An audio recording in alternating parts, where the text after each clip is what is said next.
Perkenalkan, nama saya Tri Putriani, NIM 1703010082. Saya berasal dari kelas IT 5.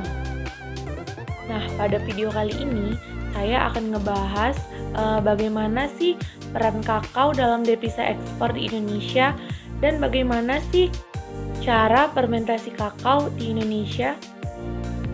Langsung aja buat teman-teman, ikuti videonya ya.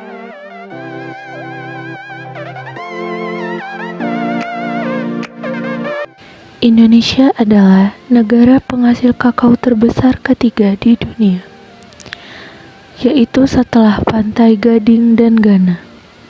Kebutuhan kakao dunia semakin meningkat dari tahun ke tahun, seiring dengan perkembangan produksi makanan yang mengolah kakao, contohnya seperti coklat dan lainnya.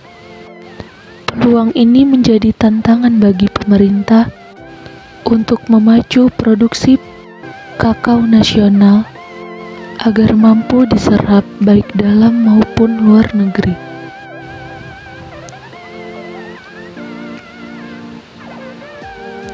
Di Indonesia sendiri, produksi kakao masih sangat terbuka.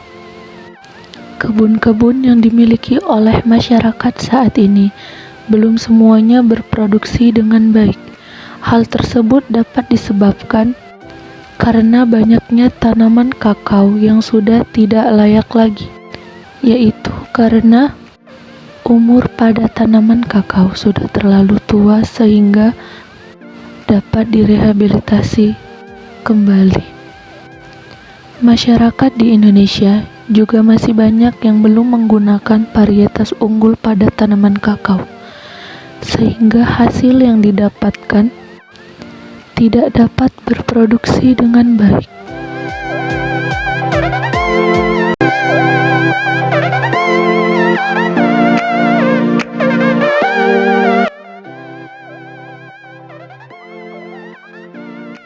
Indonesia sebagai salah satu pemasok utama kakao di pasar internasional merupakan salah satu eksportir terbesar kakao biji di dunia. Konsumen terbesar kakao biji Indonesia adalah Malaysia dan Amerika Serikat. Sejak pemerintah Indonesia menerapkan bea keluar pada ekspor kakao biji, berdampak pada meningkatnya ekspor kakao butter Indonesia ke Amerika. Penelitian ini bertujuan untuk menganalisis ekspor kakao biji Indonesia di pasar Malaysia dan Amerika Serikat, serta ekspor kakao butter Indonesia ke Amerika Serikat. Data yang digunakan adalah data time series pada periode tahun 1991 hingga 2014. Pengembangan kakao ini tidak terlepas dari perannya sebagai salah satu komoditas perkebunan yang telah menjadi fokus tujuan ekspor. Pengembangan kakao merupakan upaya meningkatkan mutu komoditas ekspor dalam rangka mempertahankan pangsa pasar internasional, yaitu yang sudah ada serta penetrasi pasar yang baru. Negara utama tujuan ekspor kakao Indonesia berdasarkan rata-rata volume ekspor, yaitu pada tahun 2010 sampai dengan tahun 2014. Dengan komoditas kakao biji pada tahun 1801 bertepatan dengan negara Malaysia, yaitu dengan volume atau ton 121.139. Kemudian Singapura dengan volume atau ton 31.956.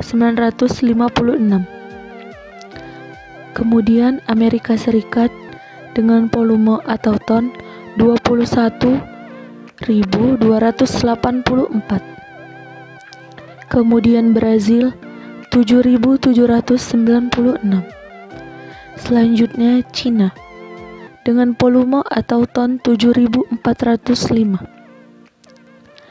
Pada komoditas kakao biji, terlihat jelas Malaysia merupakan negara yang memiliki volume atau ton tertinggi, sedangkan Cina memiliki volume atau ton terendah. Kemudian pada komoditas kakao butter, yaitu pada tahun 1804 dengan negara Amerika Serikat dengan volume 27.404, Jerman dengan volume atau ton 6.484, Australia 6.024, Prancis dengan volume atau ton 6.000, kemudian Inggris dengan volume atau ton 3.873. Pada komoditas kakao butter, yaitu negara yang memiliki volume atau ton terbesar adalah Amerika Serikat. Sedangkan negara yang memiliki volume atau ton terendah yaitu Inggris dengan volume atau ton 3.873 berdasarkan sumber UN Comtrade 2015.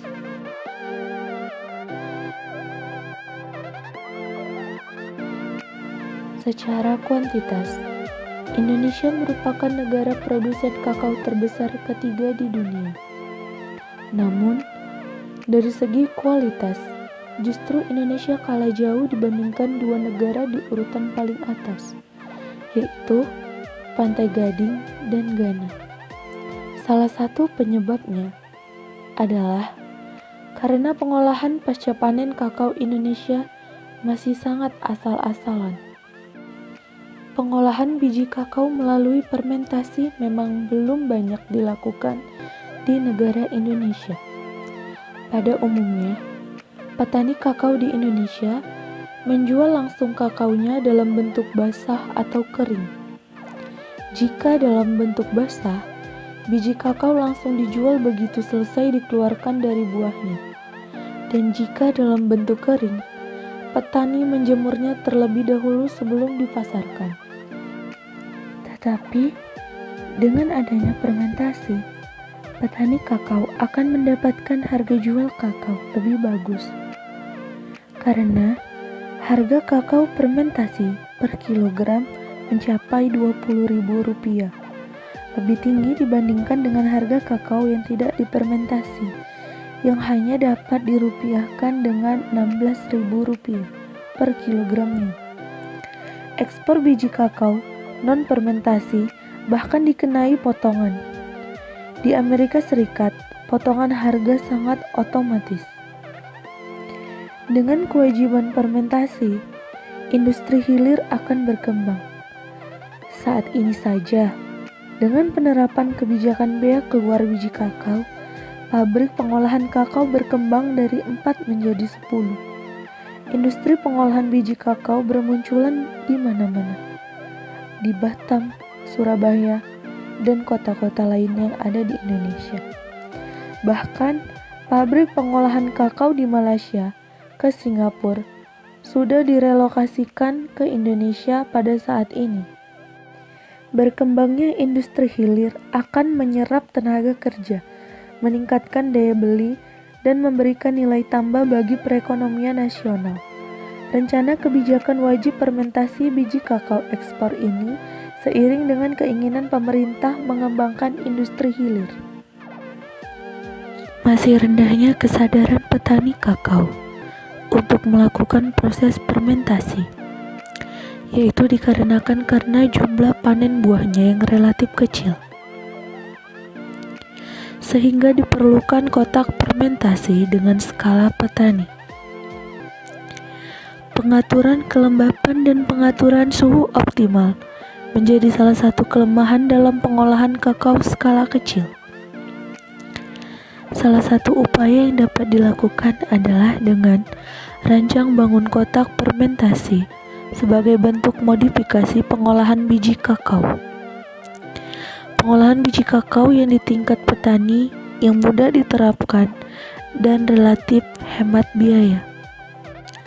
Hasil fermentasi sangat menentukan kualitas biji kakao kering. Karena pada tahap ini diharapkan dapat terjadi maserasi pulp, sehingga pulp mudah dipisahkan dari biji. Tujuan lain dari fermentasi adalah terbentuknya asam asetat sebagai hasil perombakan gula dalam pulp yang bersifat mampu mematikan biji. Biji mati akan terjadi kehilangan integritas seluler, menghasilkan tercampurnya antara substrat dan enzim sebagai reaksi terpenting untuk menghasilkan prekursor flavor coklat atau lecithin